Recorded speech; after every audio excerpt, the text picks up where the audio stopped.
The moment those automatic glass doors slid open, the pristine scent of imported Italian leather and polished chrome was violently replaced by the overwhelming pungent stench of fresh, wet manure. I could literally feel the silence ripple through the showroom as every single conversation stopped dead. Heads turned, eyes widened, and jaws dropped, but not in welcome. I wasn't just dusty. I was caked in mud and filth from my boots all the way up to my collar, trailing a distinct brown path across their immaculate, mirror-like white tile floor. The receptionist actually dropped her phone in shock. But it wasn't the stares of the customers that mattered. It was the general manager in the sharp navy suit storming toward me with a vein throbbing in his forehead. He didn't offer a handshake. He didn't ask if I needed assistance. He pulled out his phone, pointed a trembling finger at my chest, and shouted that I had exactly 60 seconds to leave the premises before the police dragged me out in handcuffs. What he didn't know, and what he was about to learn the hard way, was that the dirty, stained envelope sticking out of my back pocket held a cashier's check large enough to buy every car on that showroom floor twice over. He thought he was protecting his inventory from a vagrant, but he was actually making the most expensive mistake of his entire career. If you want to see exactly how karma hits back when you judge a book by its cover, make sure to hit that subscribe button right now. Because the police officer who showed up didn't arrest me, he ended up shaking my hand. To understand how I ended up standing in the middle of the most prestigious luxury car dealership in the state, looking like I had just wrestled a pig in a mudslide, you have to understand the morning I had, because nobody wakes up planning to storm a Porsche showroom covered in cow manure.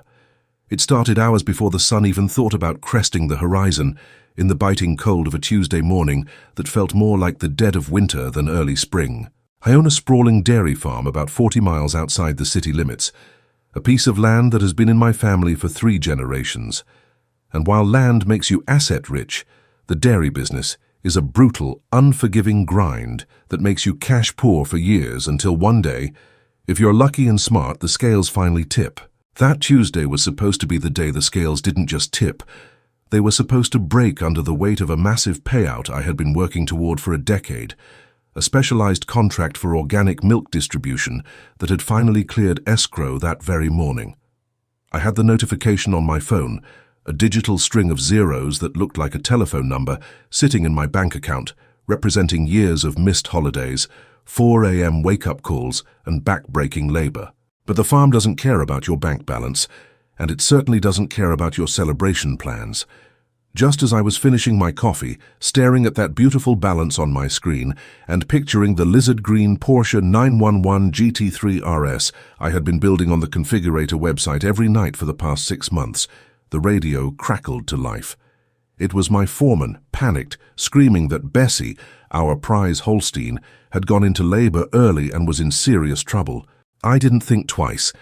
I didn't think about the suit I had laid out to wear to the city later. I didn't think about the shower I had just taken. I pulled on my heavy-duty work boots, threw on my canvas barn coat, and sprinted out into the paddock.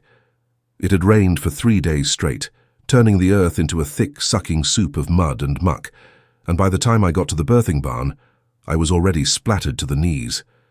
The next 3 hours were a chaotic, visceral battle against nature. We were knee-deep in straw, fluids, and yes, plenty of fresh manure, wrestling a calf into the world, while the mother thrashed in panic. It was dirty, loud, and exhausted every ounce of strength I had, but when that calf finally took its first breath, shivering on the hay, the adrenaline rush was unlike anything else. I sat back against the wooden stall, chest heaving, covered from head to toe in the biological reality of farm life. I smelled like wet animal, earth, and fertilizer. I was filthy, I was exhausted, and I was absolutely ecstatic. I checked my phone to see the time, wiping a smear of mud off the screen with a thumb that wasn't much cleaner, and that's when I saw the second notification. It was an alert from the dealership inventory tracker I had set up months ago. The exact car I wanted, that specific spec, the one with the Weissach package, the magnesium wheels, the works, had just been listed as in stock at the downtown dealership. But there was a catch. Below the listing, in bold red letters, it said, "First come, first served. 3 appointments already scheduled for this afternoon." My heart hammered against my ribs harder than it had during the calf delivery. I knew how these things worked. These cars didn't sit on lots. They were trophies, assets that appreciated the moment they drove off the floor. If I waited to go home, shower, scrub the farm off my skin, change into a suit, and drive the 45 minutes into the city, that car would be gone. It would be sitting in someone else's climate-controlled garage, a missed opportunity that would haunt me every time I looked at my bank account. I had the money now. I had the desire now, and I realized, sitting there in the muck, that the money was just as green whether I was wearing an Armani suit or manure-covered coveralls. I made a split-second decision that would lead to the most humiliating and vindicating afternoon of my life. I marched straight to my beat-up, rusted Ford F-250, the one with the dent in the bumper from a bull and the suspension that squeaked like a dying mouse. I didn't even wash my hands. I grabbed the cashier's check I had picked up from the local bank branch the day before, just in case, and shoved it into my back pocket. The envelope was already getting crinkled and stained, but the paper inside was valid, and that was all that mattered. I jumped into the truck, the diesel engine roaring to life with a cloud of black smoke, and peeled out of the driveway, mud flinging from the tires like shrapnel. The drive into the city was a surreal transition between two completely different worlds. I watched the landscape shift from rolling green hills and barbed wire fences to suburban sprawl, strip malls, and finally, the glass and steel skyline of the city center. The closer I got to the dealership, the more out of place I felt. I was surrounded by sleek Teslas, polished Mercedes sedans, and aggressive BMWs weaving through traffic. People in these cars looked pristine, detached, sipping lattes and talking on hands-free sets, while I sat high up in my noisy truck, smelling like a barnyard explosion. At every red light, I could see people in the cars next to me wrinkling their noses or rolling up their windows. The smell of the farm is potent. It clings to you, it permeates the air around you. It's the smell of money to a farmer, but to the city dweller, it's just offensive. I caught the eye of a woman in a convertible Lexus at a stoplight. She looked at my truck, then at me, my face smeared with dirt, my jacket stiff with dried grime, and she visibly shuddered, locking her doors as if poverty and filth were contagious diseases she could catch through eye contact. It stung, I won't lie. There is a deep-seated insecurity that comes from working with your hands when you enter a world built on appearances. You start to wonder if you actually belong, if the money in your pocket is enough to buy you a seat at the table, or if there is a secret code of conduct you're violating just by existing in their space. But then I remembered the check. I remembered the years of 16-hour days. I remembered that I wasn't asking for a favor, I was a customer with the means to buy their most expensive product. That thought steeled my resolve. I wasn't going to turn back. If you've ever felt judged by someone who didn't know your story, or if you believe that respect should be earned by character and not by the clothes on your back, make sure to hit that subscribe button and leave a like on this video. We're building a community here that values the truth over the appearance, and if you want more stories about the underdog biting back, you're in the right place. The dealership was located on the Miracle Mile, a stretch of road where the pavement seemed smoother and the grass greener than anywhere else in the city. It was a cathedral of consumerism. Glass facades towered over the street, displaying machines that cost more than most people's houses. I pulled my truck into the Porsche dealership's lot, and the contrast was almost comical. My rusted, mud-caked truck looked like a monster truck parked in a jewelry box. I parked next to a pristine white Macan, and I could see the reflection of my dirty tires against its polished door. I took a deep breath, inhaling the familiar scent of the farm that was trapped in the cab with me, and opened the door. Stepping out onto the dealership lot felt like stepping onto a stage where I hadn't learned the lines. The air here smelled of tire shine and expensive cologne. I walked toward the main entrance, my heavy boots clumping loudly on the pavement, leaving faint dusty outlines with every step. I could see through the massive floor-to-ceiling windows. The showroom was gleaming. It was a temple of white tiles, recessed lighting, and modern art, with the cars positioned like sculptures in a museum. And there, right in the center, on a rotating platform, was the 911 GT3 RS. It was even more beautiful in person. The aggressive aero, the massive rear wing, the carbon fiber hood. It was a masterpiece of engineering. I paused at the door for a fraction of a second. The reflection in the glass stared back at me. I looked like a vagrant. I looked like someone who had come to beg for change or asked to use the bathroom, not someone coming to drop $250,000. My hair was matted. There was a streak of dried mud across my forehead, and my jeans were stiff with filth. For a moment, the old doubt crept in. Maybe I should go home, maybe I should come back when I looked the part. But then I saw a salesman inside, leaning against a desk, laughing at something on his phone. He looked effortless, clean, arrogant, and something in me snapped. Why should I have to change? Why should I have to put on a costume to spend my hard-earned money? I pushed the door open. The transition was instant. The noise of the street cut out, replaced by a hushed, reverent silence. And then the smell hit them. It wasn't a gradual waft, it was an assault.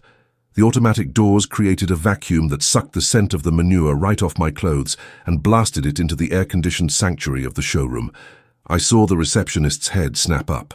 She was a young woman with perfect makeup and a headset, and her eyes went wide, nostrils flaring as the odor reached her. She looked at me, then at the floor where my boots were leaving distinct brown, muddy prints on the pristine white tile. It was as if I had walked in and slapped her. The silence in the room deepened, becoming heavy and suffocating. There were two other couples in the showroom browsing the SUVs. They stopped talking mid-sentence. One man, wearing a beige cashmere sweater tied around his shoulders, actually pulled a handkerchief from his pocket and covered his nose, turning his back to me as if looking at me would soil his outfit. I didn't stop. I walked further into the room, heading straight for the GT3 RS. My boots squeaked and crunched on the tile, a cacophony of grit against polish. I could feel the eyes on me, heavy with judgment, disgust, and confusion. Nobody approached me.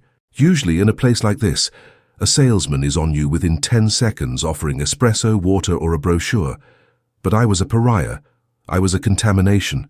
I reached the car and reached out a hand to touch the door handle, just to feel the metal, to connect with the dream I had been chasing for so long.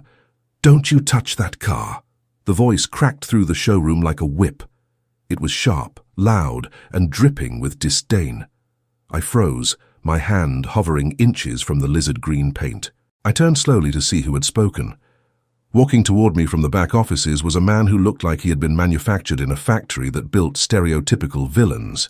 He was tall, wearing a navy blue suit that was tailored to within an inch of its life, a gold watch that caught the light, and shoes that shone like obsidian. His hair was slicked back, and his face was twisted into a mask of absolute fury. This was the general manager. I could tell by the way the other salesman shrank back, pretending to be busy with paperwork. He didn't walk. He marched, his heels clicking aggressively on the floor, closing the distance between us with predatory speed.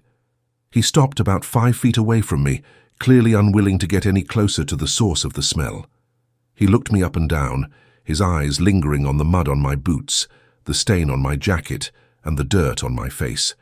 He didn't look me in the eye. He looked through me. "Are you lost?" he sneered, his voice loud enough for everyone in the showroom to hear. He wanted an audience. He wanted to perform his authority. "The service entrance for deliveries is around the back, but we didn't order any whatever this is." He waved a hand at me vaguely, as if I were a pile of trash that had blown in through the door. "I'm not delivering anything," I said, my voice calm, though my heart was racing. I tried to keep my composure. I knew I had the upper hand, even if he didn't know it yet. "I'm here to buy a car, specifically that one." I pointed to the GT3 RS behind me. The manager let out a short, sharp laugh. It was a cruel sound. He looked around at the other customers, inviting them to share in the joke. The man in the cashmere sweater chuckled nervously. "Buy the car?" the manager repeated, his tone dripping with sarcasm. "Sir, look at the floor. Look at the mess you've made. You are disrupting our clients, and you are damaging the brand image just by standing there. That car costs more than you will likely earn in your entire lifetime." "I think you should check your assumptions," I said, reaching for my back pocket where the check was. "I have the money right here." "Stop!" he shouted, taking a step back as if I were reaching for a weapon. I don't want to see your crumpled dollar bills or whatever scam you're running. This is a private establishment. We reserve the right to refuse service to anyone, and I am refusing you. You are trespassing. You are vandalizing my floor with... Is that Manure? He sniffed the air, his face contorting in genuine horror. My God, you actually smell like shit. Get out. Now. I have a cashier's check, I tried again, pulling the envelope out halfway. It was brown and stained, yes, but the bank logo was visible.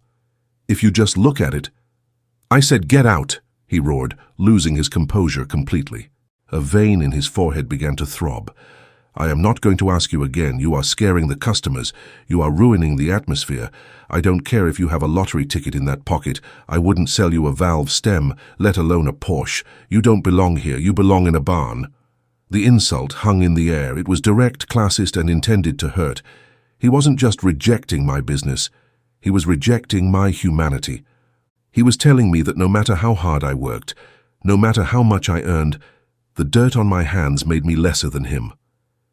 I felt a heat rise up my neck, a mix of shame and anger. I tightened my grip on the envelope. You're making a mistake, I said quietly. A very expensive mistake. The only mistake I made was not locking the door when I saw that heap of junk pull into my lot, he spat back. He pulled out his smartphone and started tapping furiously on the screen. I'm giving you 60 seconds to remove yourself and your vehicle from my property. If you are not gone, I'm calling the police and pressing charges for trespassing and vandalism. Those tiles are Italian marble. You're going to pay for the cleaning bill. I stood my ground. I didn't move. I looked him dead in the eye. Call them, I said.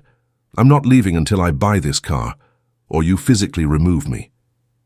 The manager's face turned a shade of purple I didn't know was biologically possible. He put the phone to his ear, his eyes never leaving mine.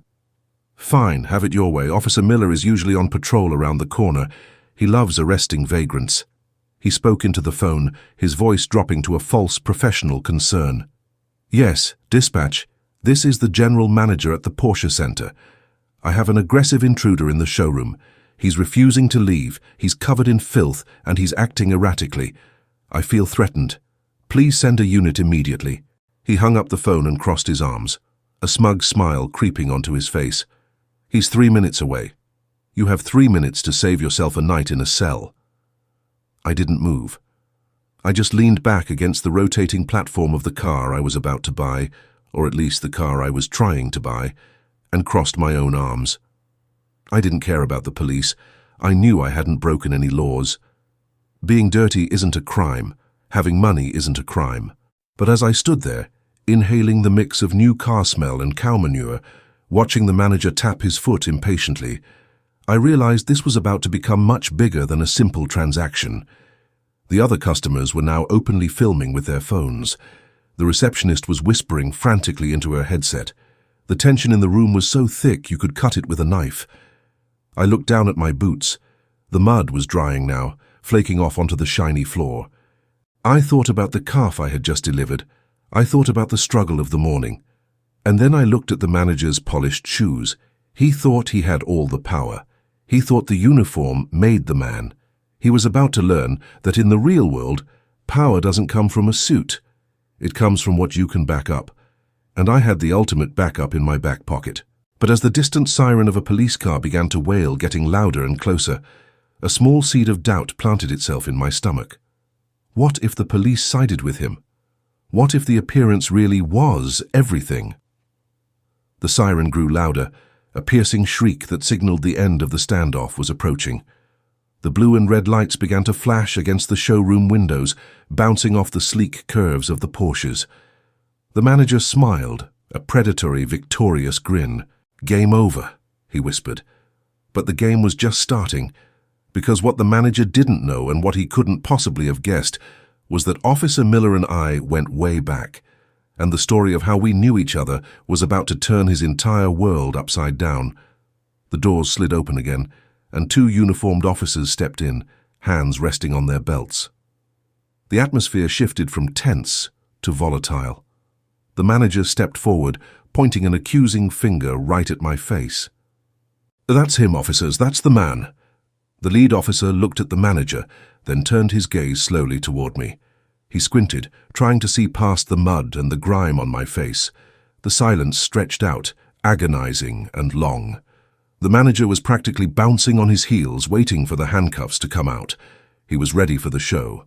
He was ready to see the trash taken out. But then, the officer's eyes widened. A look of recognition, and something else, maybe shock, washed over his face. He took a step toward me, ignoring the manager completely. "Jim?" the officer asked, his voice echoing in the silent showroom. "Is that you?" The manager's smile faltered. He looked from the officer to me and back again. The script wasn't being followed, the vagrant wasn't cowering, and the police officer wasn't reaching for his handcuffs. He was reaching out his hand. "Hey, Mike," I said, finally cracking a smile. "Long time no see." The look on the manager's face was worth every single penny of the check in my pocket, but before we could get to the handshake, before the manager could process that his intruder was on a first-name basis with the law, the second officer stepped forward, looking much less friendly. He hadn't recognized me.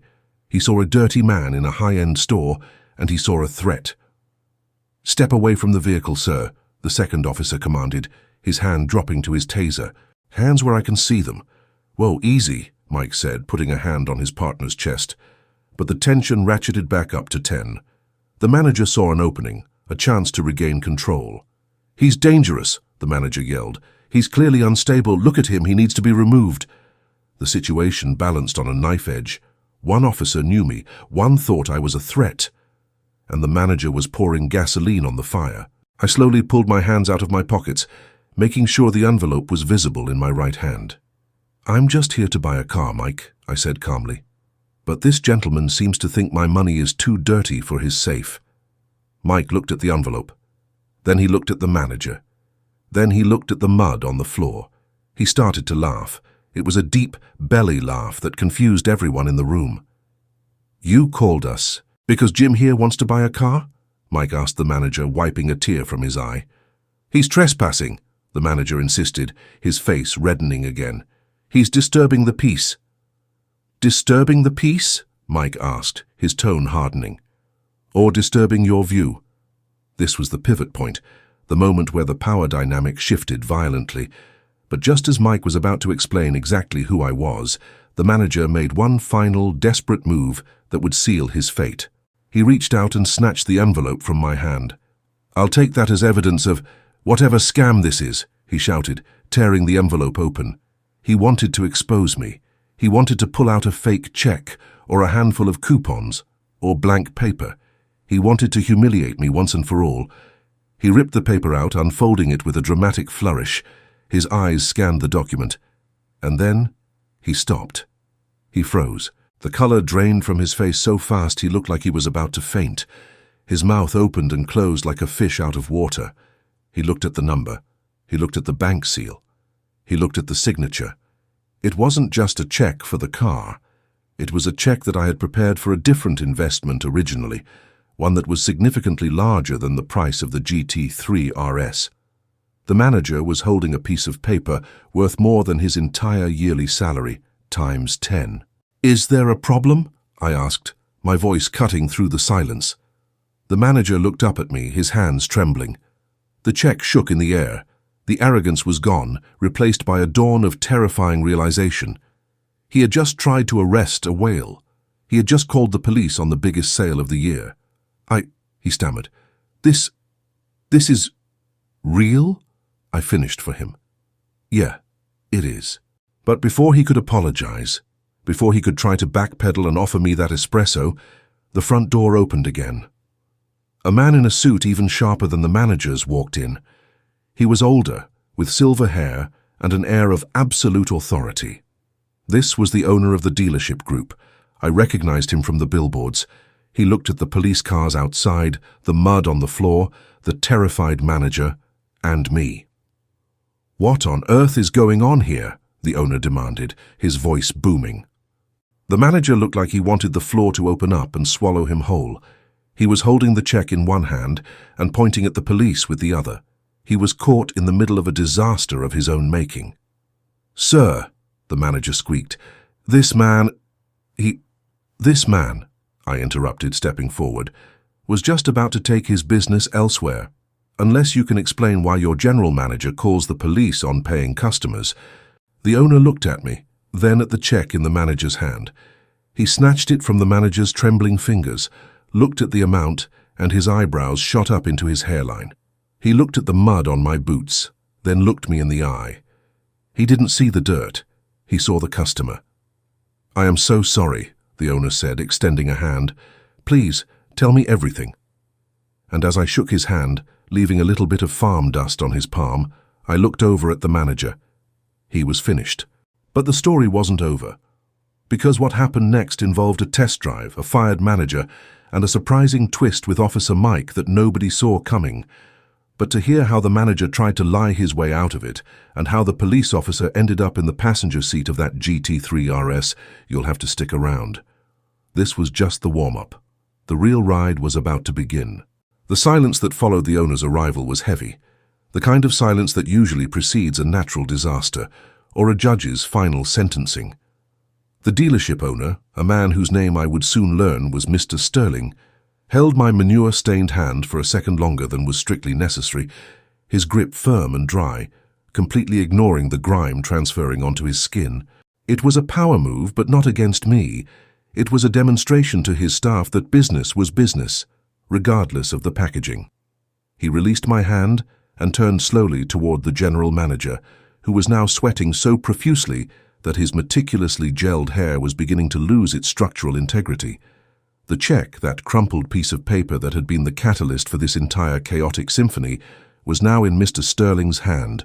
He smoothed it out with a reverence usually reserved for religious texts, his eyes scanning the figures one more time to ensure he hadn't hallucinated the number of zeros. "Arthur," Mr. Sterling said, his voice terrifyingly calm. He didn't shout. He didn't need to. He possessed the quiet authority of a man who signed the front of the paychecks, not the back. "Would you care to explain why you have summoned the local law enforcement to arrest a gentleman presenting a valid cashier's check for—" He paused, glancing at the paper again. "An amount that exceeds our quarterly sales target." Arthur, the manager, looked like a cornered rat searching for a hole in the wainscoting. He wiped his palms on his trousers, leaving damp streaks on the expensive fabric. "Sir, you have to understand," he stammered, his voice pitching up an octave. "The protocol, the brand image. He came in smelling like that." He gestured wildly in my direction. He was aggressive. He marched right up to the GT3 RS.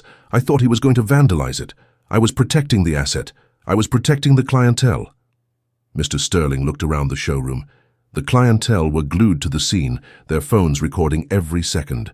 The only thing damaging the brand image right now was the hysterical manager screaming about vagrants while the vagrant stood calmly with the police. Mr. Sterling turned his gaze to Officer Mike. "Officer," Sterling said, nodding respectfully, "is this man, to your professional knowledge, a threat to the public or private property?" Officer Mike chuckled, hooking his thumbs into his utility belt. The tension in his shoulders had completely evaporated the moment he recognized me. "Jim, a threat?" Mike shook his head, a grin spreading across his face. "Mr. Sterling, is it? I've known Jim for 15 years. The only thing he's a threat to is a buffet line after a harvest season." He paused, his expression turning serious. "During the floods 3 years ago, when the levee broke on the north side, this man used that same beat-up truck outside to pull 3 families out of rising water before emergency services could even get there. He's a pillar of the county. If he says he's here to buy a car, he's here to buy a car. And if he smells like a farm, it's because he's been working while the rest of us were hitting the snooze button." I felt a lump form in my throat. I hadn't thought about the flood in years. To hear it recounted here in this temple of vanity was a strange validation I didn't know I needed. The second officer, the one who had his hand on his taser just moments ago, relaxed his stance, looking at me with a newfound curiosity rather than suspicion. Arthur, however, wasn't ready to concede. He saw his commission, his reputation, and perhaps his job slipping away, and panic makes people do stupid things. "That's irrelevant," Arthur snapped, his desperation making him reckless. "He doesn't fit the profile. We have a waiting list, Mr. Sterling. That car, that specific unit, it's not just for anyone who walks in off the street with a check. It requires allocation approval. It requires a relationship with the brand. I have the money, I said, cutting in, and the sticker on the window says, for sale. It doesn't say, for sale to people Arthur likes. Mr. Sterling looked at Arthur, his eyes narrowing. He's right, Arthur. Since when do we turn away cash buyers on inventory units? We are in the business of selling cars, not curating a social club. But sir, Arthur blurted out, and then he stopped. He looked like he had just bitten his tongue.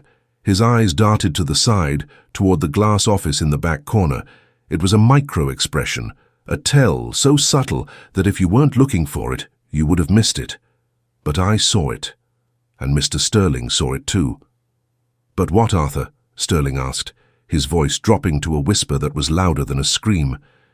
It's promised, Arthur whispered, the fight draining out of him.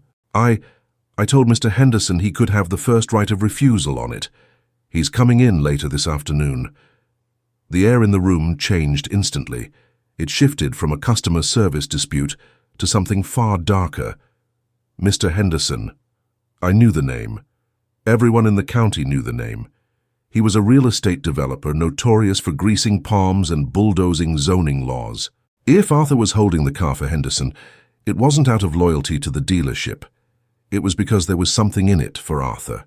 A side deal, a kickback, a consulting fee paid in cash under the table to ensure the hottest car went to the guy who would pay a premium directly into the manager's pocket, bypassing the dealership's books.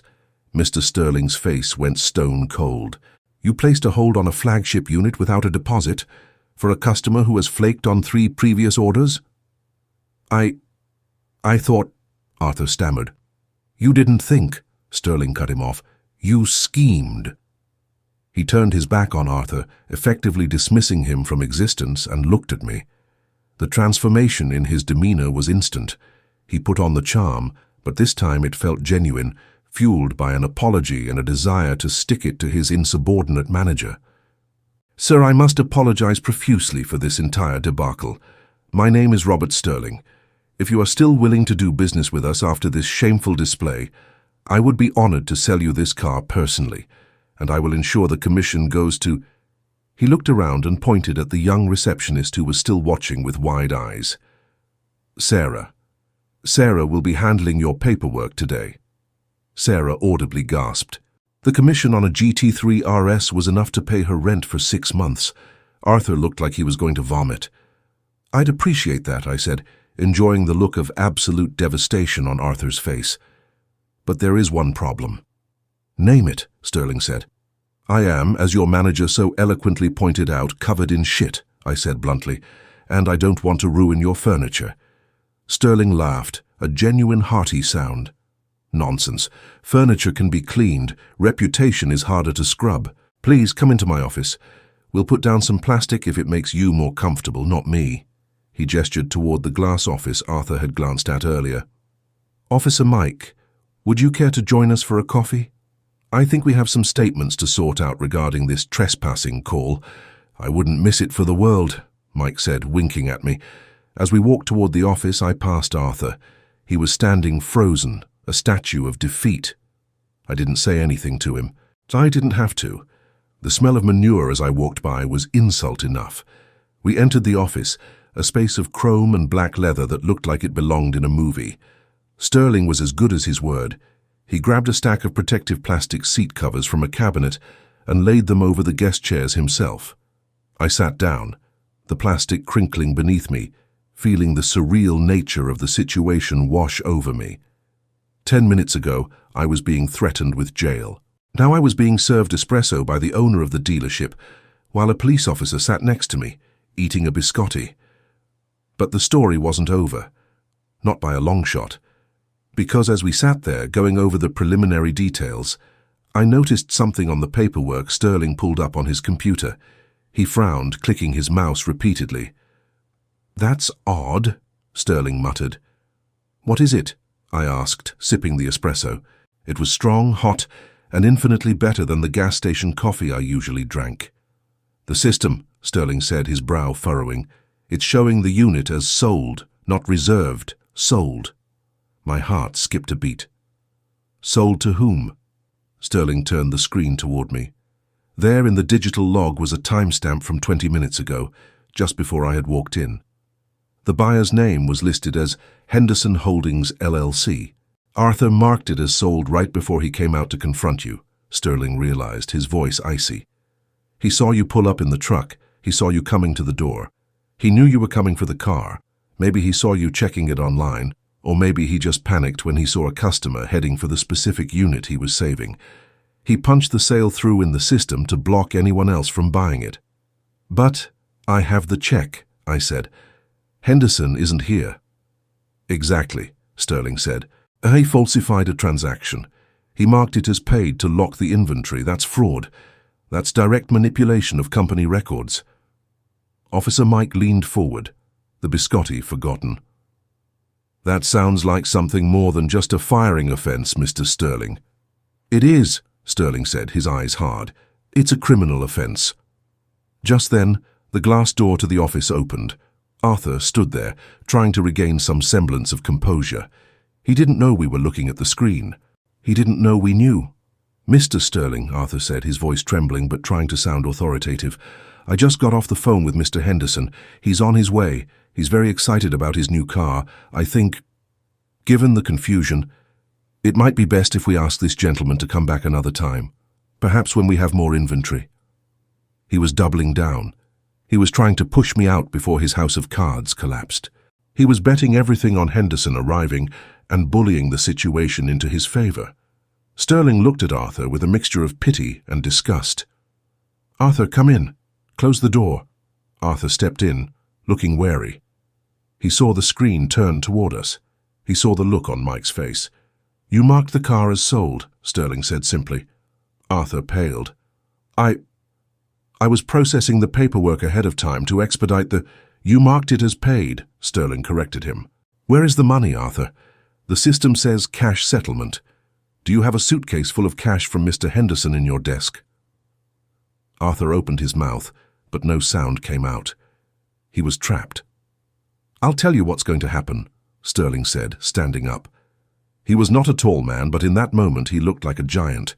You are going to go to your desk, you are going to pack your personal belongings, and you are going to leave. If you're not off this property in 10 minutes, Officer Mike here will have a legitimate reason to use those handcuffs you were so eager to see on Jim. Arthur looked at me. For the first time, I saw genuine fear in his eyes. Not fear of losing a sale, but fear of total ruin. He looked at the check on the desk, my check, and then at the computer screen. He realized he had gambled his entire career on a bluff, and I had called it with a royal flush. You can't do this, Arthur whispered. Henderson, he won't be happy. I don't work for Mr. Henderson, Sterling said, and neither do you, not anymore. Arthur turned and fled the office. We watched through the glass walls as he frantically swept items from his desk into a cardboard box. The other salesmen were watching, whispering. The power dynamic of the entire dealership had shifted in the span of 30 minutes. Sterling sat back down and sighed, rubbing his temples. I apologize again. That man has been a thorn in my side for months, but I never had proof. You did me a favor today, Jim. A massive favor. Happy to help, I said. Does this mean the car is mine? The car is yours, Sterling said, a smile returning to his face. But we have a slight logistical issue. We need to do the pre-delivery inspection, verify the funds, which I have no doubt are real, and get the car detailed. And... He looked at my clothes delicately. We need to make sure you can drive it home without ruining the Alcantara. I have a change of clothes in the truck, I lied. I didn't, but I wasn't going to let a little mud stop me now. But I want to drive it now. Just a test drive, before I sign the final line. I want to make sure it's the one. Of course, Sterling said, but the car is in the showroom. We have to move the other vehicles to get it out. It will take 20 minutes. I can wait, I said. As we waited, the atmosphere in the office relaxed. Mike told Sterling the story of how I had rebuilt the dairy farm after my father passed away, painting a picture of me that was the polar opposite of the vagrant Arthur had described. I saw Sterling looking at me with a new level of respect. It wasn't just about the money anymore, it was about the character. If you're enjoying this story of justice served cold, make sure you're subscribed. You don't want to miss the climax, because what happens when I finally turn the key of that Porsche is something you won't believe. 20 minutes later, the showroom floor had been cleared. The glass doors were slid open. The GT3 RS sat there, a bright green beast ready to be unleashed. Sterling handed me the key. It was heavy, shaped like the silhouette of the car. "It's all yours for the spin, Jim," Sterling said. "Mike, why don't you ride shotgun? Keep him out of trouble." "You bet," Mike said, grabbing his hat. I walked out to the car. The staff were watching. Sarah, the receptionist, gave me a shy thumbs up. I opened the door.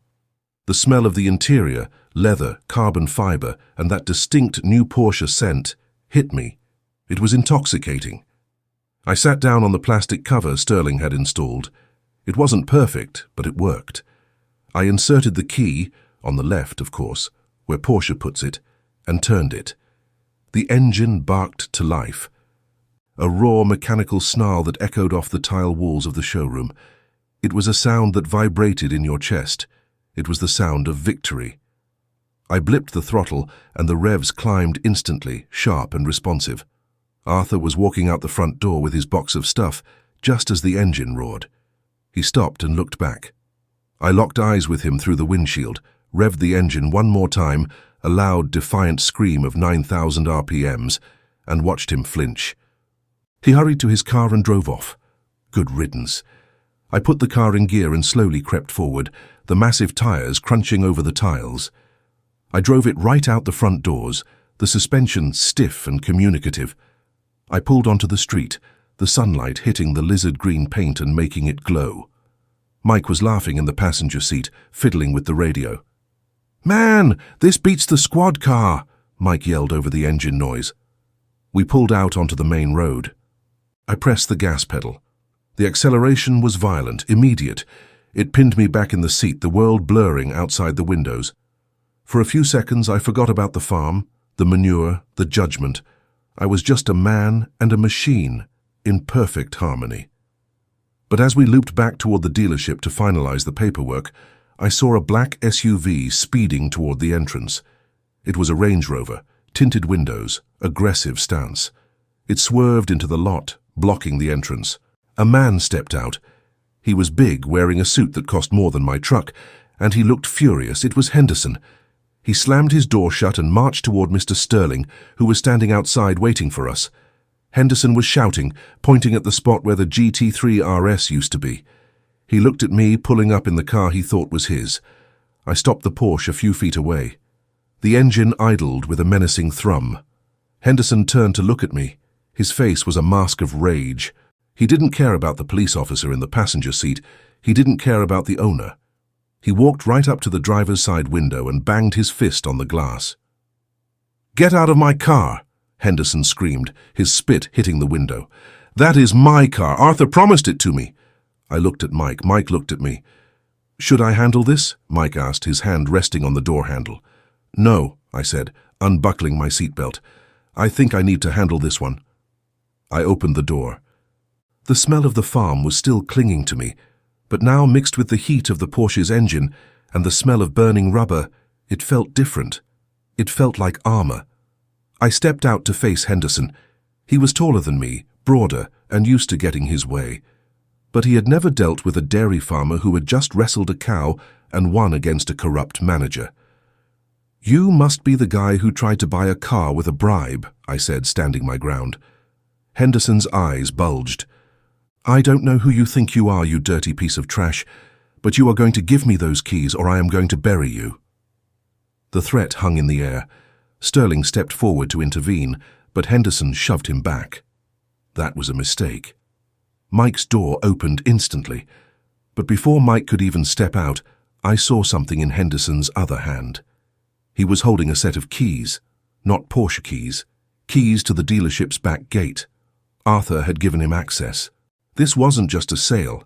This was a theft in progress that I had interrupted.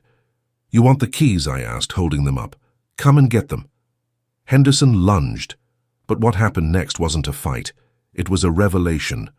Because as Henderson moved, his jacket swung open, and I saw something tucked into his waistband that definitely wasn't a wallet. And suddenly, The midpoint twist of a corrupt manager selling a car turned into something much, much more dangerous. We weren't just dealing with a greedy developer. We were dealing with something criminal, and Officer Mike saw it too. "Gun!" Mike shouted, drawing his weapon. The peaceful afternoon at the Porsche dealership just turned into a crime scene, and I was standing right in the middle of it, holding the keys to the getaway car. When Officer Mike shouted "Gun!", time didn't just slow down. It shattered into a million jagged fragments, each one reflecting a different piece of the chaos erupting on the dealership lot. The birds stopped singing, the distant hum of traffic vanished, and the only sound in the universe was the metallic click-clack of Mike's service weapon being racked and leveled over the roof of the lizard-green 911 GT3 RS. Henderson, the real estate mogul who was used to bulldozing zoning boards and intimidating city councils, froze mid-lunge. His face, previously a mask of entitled rage, contorted into something primal and terrified. He hadn't expected a police officer to be riding shotgun in the car he claimed was his. He certainly hadn't expected to be staring down the barrel of a Glock 17 while standing in a pair of Italian loafers that cost more than my first tractor. The gun tucked into his waistband, a snub-nosed revolver that looked nasty and illegal, was suddenly the heaviest thing in the world. It was an anchor dragging him down into a reality he couldn't bribe his way out of. I stood there, keys in hand, adrenaline flooding my system like high-octane fuel. My heart hammered against my ribs, a frantic drumbeat that echoed the pulse in my ears. I was a dairy farmer. My biggest physical threats were usually angry bulls or heavy machinery, not armed men in bespoke suits. But farm life teaches you one thing above all else. You never turn your back on a threat, and you never, ever panic when the animal charges. I didn't move. I didn't flinch. I just watched Henderson's eyes dart from me to Mike, calculating his odds. They were 0, and he knew it. "Hands! Let me see your hands!" Mike bellowed, his voice cracking with the intensity of the command. It wasn't the friendly voice that had joked about buffets earlier. This was the voice of the law, cold and absolute. Henderson slowly raised his hands, his fingers trembling.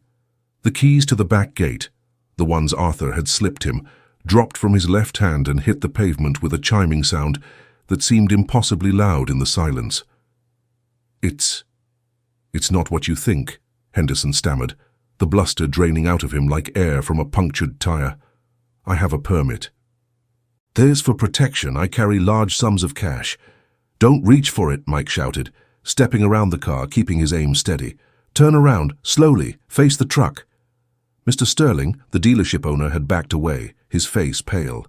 He was watching his business turn into a scene from an action movie. His eyes were wide, fixed on the gun in Henderson's waistband.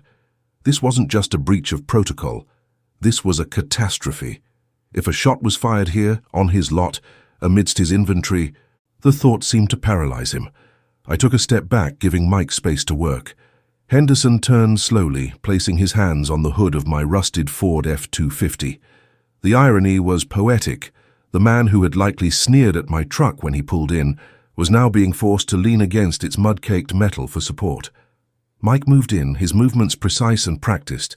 He holstered his weapon with one hand, while grabbing Henderson's wrist with the other, spinning him around and slamming him against the truck. He ripped the revolver from Henderson's waistband and tossed it skittering across the pavement, far out of reach. Then came the handcuffs. Click, click. The sound of finality. "You're making a mistake!" Henderson yelled, his face pressed against the dirt on my truck's fender. "Do you know who I am? I'll have your badge. I'll buy this whole police department and fire you myself." "You have the right to remain silent," Mike recited, his voice calm again, the adrenaline controlled. "And I suggest you use it, because right now, you're looking at charges for carrying a concealed weapon without a permit, assault on a police officer, and attempted armed robbery." "Robbery?" Henderson shrieked. "That's my car. I paid for it." "That's funny," I said, stepping forward, unable to help myself, "because the computer says cash settlement, but Mr. Sterling here says the cash drawer is empty, so unless you paid Arthur in invisible ink, you were trying to steal this car." Henderson went silent. He knew we had him. The payment was likely a briefcase of cash that was currently in the trunk of his Range Rover, or, worse, already in Arthur's possession. The complexity of the scheme was unraveling before our eyes.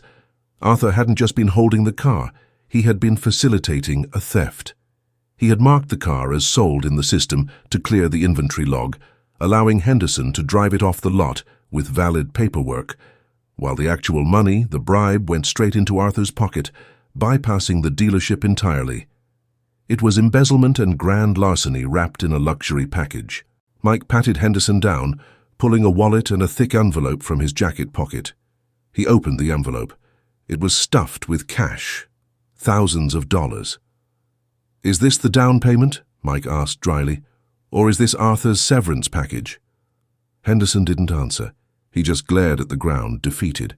As backup units arrived, sirens wailing in the distance, the reality of the situation began to settle in. The dealership lot, usually a place of quiet commerce, was now a swarm of blue uniforms. Customers who had been filming inside were now pressed against the glass, getting the show of a lifetime. Mr. Sterling walked over to me, looking shaken but relieved. "Jim," he said, exhaling a breath he seemed to have been holding for 5 minutes. I don't know what to say. If you hadn't been here, if Officer Mike hadn't been here." He trailed off, looking at the gun lying on the asphalt.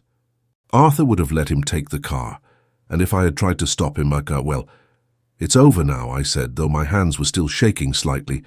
The adrenaline crash was coming. "But you might want to check your inventory. If they tried this with the GT3, who knows what else is missing?" Sterling nodded grimly. "We're going to do a full audit. Tonight." He looked at the Porsche, still idling with a low rumble, the driver's door open.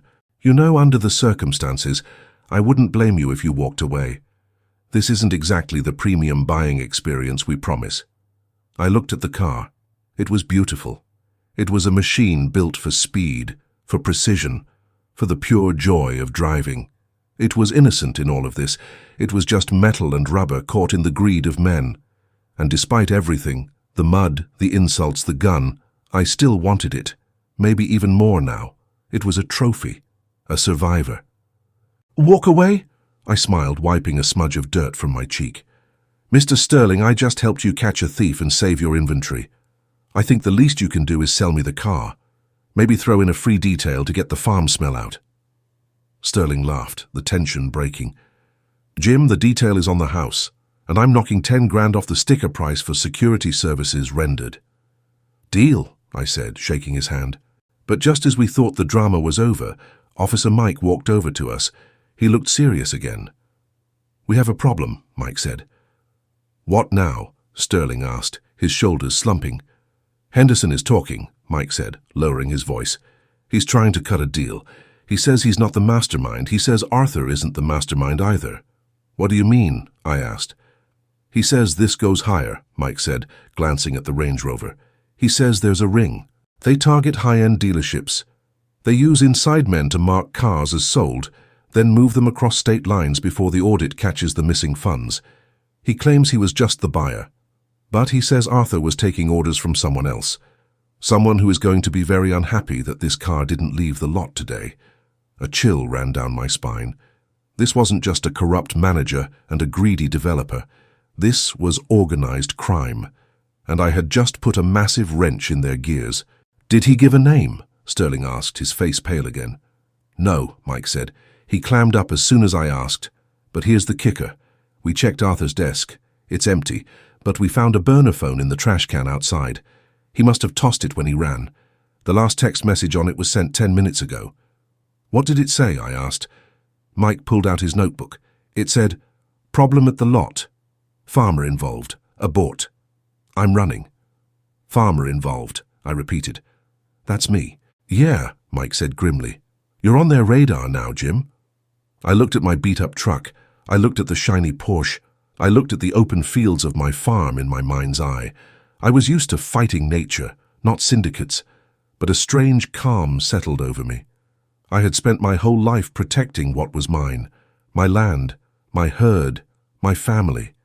I wasn't going to let some faceless criminals scare me out of enjoying the fruit of my labor. "Let them come," I said, surprising myself with the conviction in my voice. "I have a lot of acres and a lot of manure pits. They might find it harder to navigate than a showroom floor." Mike grinned. That's the spirit. But seriously, Jim, watch your back. We're putting an APB out for Arthur. If we catch him, we might get the guy at the top. Until then, keep your eyes open.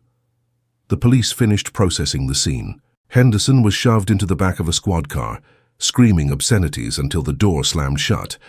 The Range Rover was towed away as evidence. The gun was bagged and tagged. Slowly, the dealership began to return to a semblance of normalcy, though the buzzing energy of the event still hung in the air.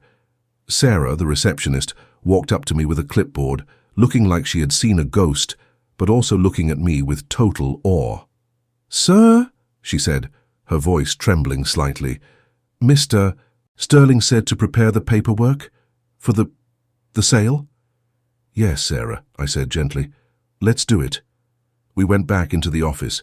The sun was starting to set, casting long orange shadows across the showroom floor.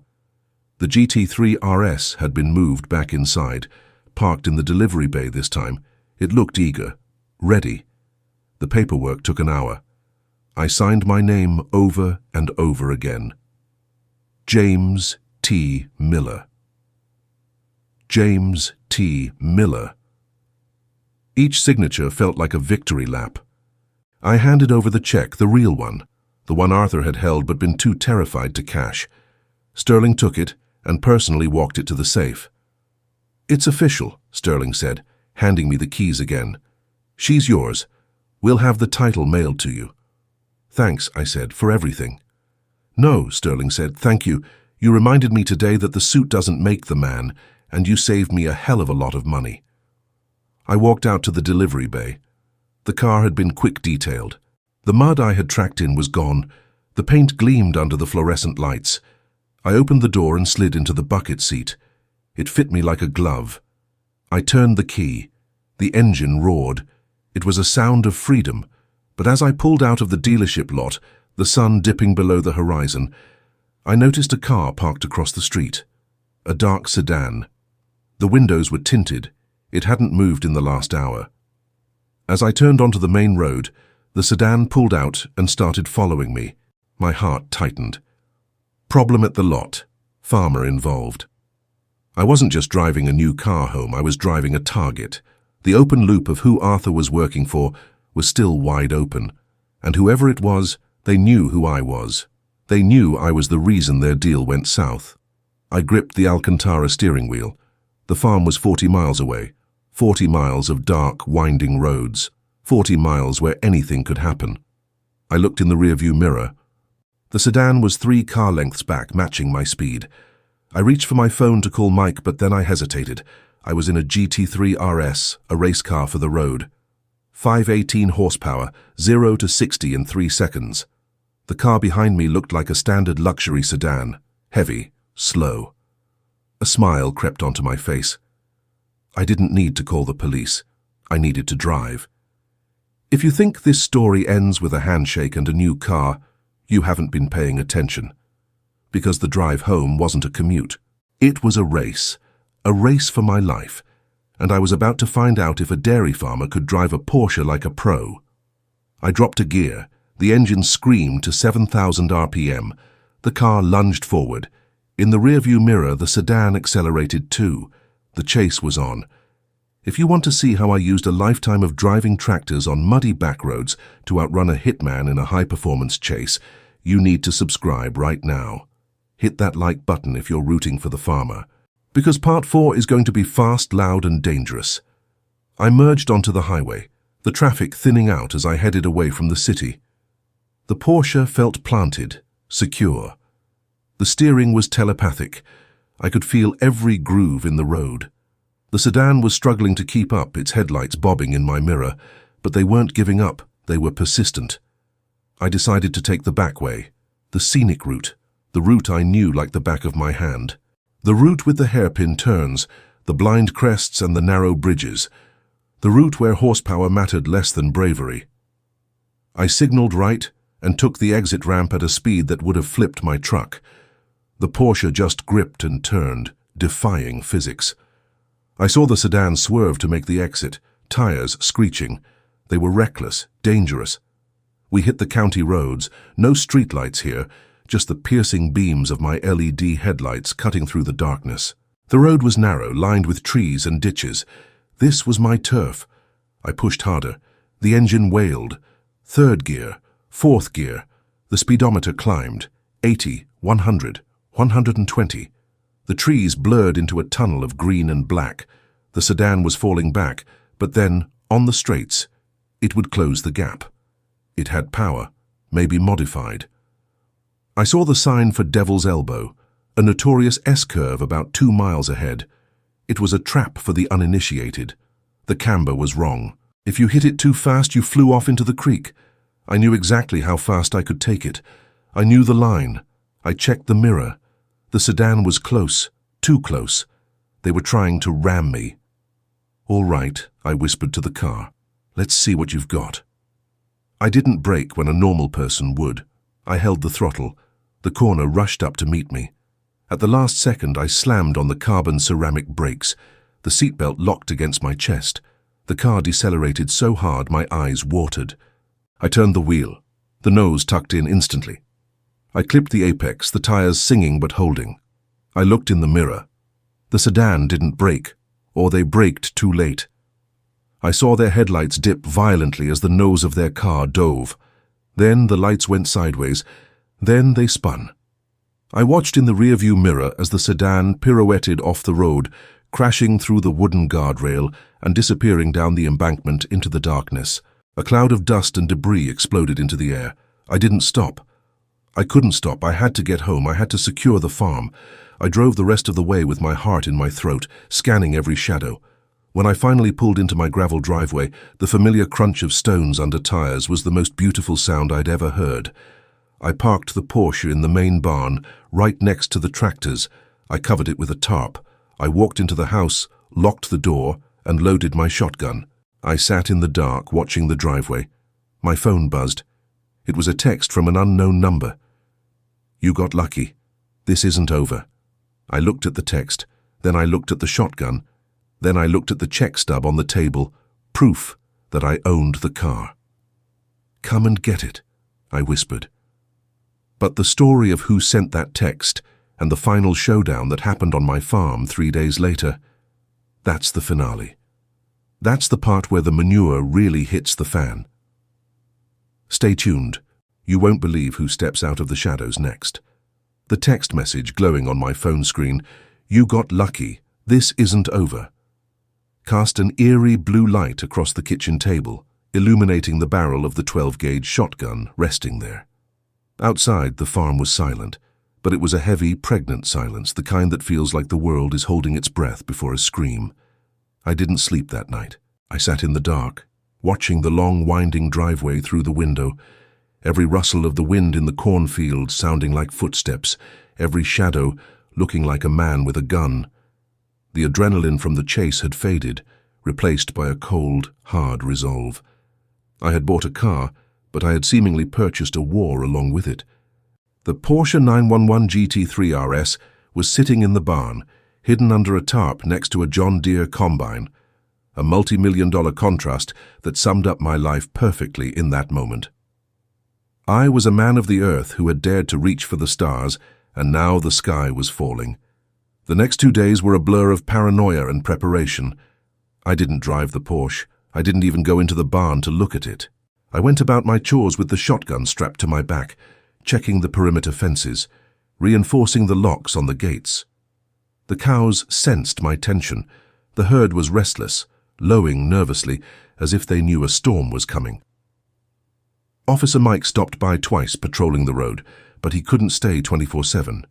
He told me they had found the wrecked sedan at Devil's Elbow. It was empty. No driver, no registration, just a stolen vehicle wiped clean of fingerprints. The driver had vanished into the woods like a ghost. That terrified me more than finding a body would have. A dead enemy is a finished problem. A missing enemy is a ticking time bomb. On the third night, the bomb went off. It started with the dogs. I have 3 Great Pyrenees, massive dogs bred to fight off wolves and coyotes. They started barking around 2 a.m., a deep guttural roar that signaled a threat, not just a passing deer. I was awake instantly, boots on, shotgun in hand. I killed the lights in the house to avoid silhouetting myself and moved to the window. At the bottom of the driveway, a quarter-mile away, headlights cut through the darkness. Not one car. 3. They were moving slowly, methodically, like predators stalking prey. They didn't care about stealth anymore. This was a siege. I dialed Mike immediately. "They're here," was all I said. "I'm 10 minutes out," Mike replied, his siren already wailing in the background. "Hold them off, Jim. Do not engage unless you have to." 10 minutes. In a gunfight, 10 minutes is a lifetime. It's an eternity. I watched as the 3 vehicles, black SUVs, identical to the one Henderson had arrived in, stopped at the main gate. I had chained it shut with a heavy-duty logging chain. I saw a figure step out of the lead car, holding something that looked like bolt cutters. A snap echoed in the night air, and the gate swung open. They were inside the perimeter. My heart hammered a rhythm of pure survival. I wasn't going to let them reach the house. I wasn't going to let them touch my family's legacy, and I certainly wasn't going to let them take the car that had become a symbol of everything I had fought for. I ran out the back door, staying low, moving through the shadows toward the barn.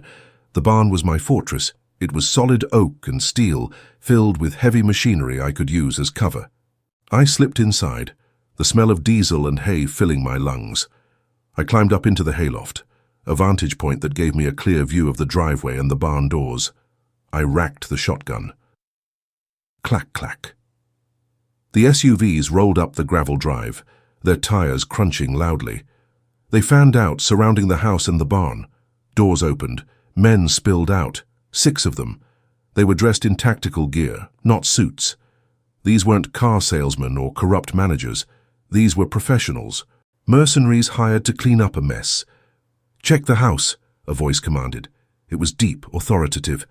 "Check the barn, find the car, find the farmer. No witnesses." No witnesses. The words chilled my blood. They weren't here to negotiate. They were here to erase me. 3 men moved toward the house, 3 moved toward the barn. I leveled the shotgun at the barn doors. The wood groaned as they were pushed open. Beams of tactical flashlights cut through the dusty air, sweeping across the tractors, the milking equipment, and finally landing on the tarp-covered shape in the corner. "Found it," one of the men said, his voice distorted by a radio. "The package is in the barn. Secure it," the leader replied from outside, "and burn the rest." Burn the rest. They were going to torch my farm.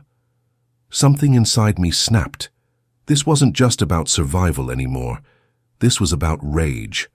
Pure, righteous, agricultural rage. I didn't fire the shotgun, not yet. I had a better idea. Next to me in the loft was the control box for the automated feeding system, a system of overhead conveyors that dropped hundreds of pounds of feed, grain, corn, and molasses into the troughs below. The conveyors ran directly over where the men were standing. I reached out and slammed the emergency dump lever. With a mechanical roar, the hoppers opened. A literal ton of grain cascaded down from the ceiling like a golden waterfall. The 3 men below looked up just in time to be buried. They shouted in confusion and pain as the heavy feed pummeled them, knocking them to the ground, burying them waist-deep in corn. Their flashlights went wild, beams spinning in the dust. I stood up in the loft, racked the shotgun again, and fired a warning shot into the roof. Boom! The sound was deafening in the enclosed space. The men scrambled, trying to free themselves from the grain, coughing and sputtering. "Get out of my barn!" I screamed, my voice echoing like thunder. Outside, the other 3 men froze. They heard the shot. They heard the chaos.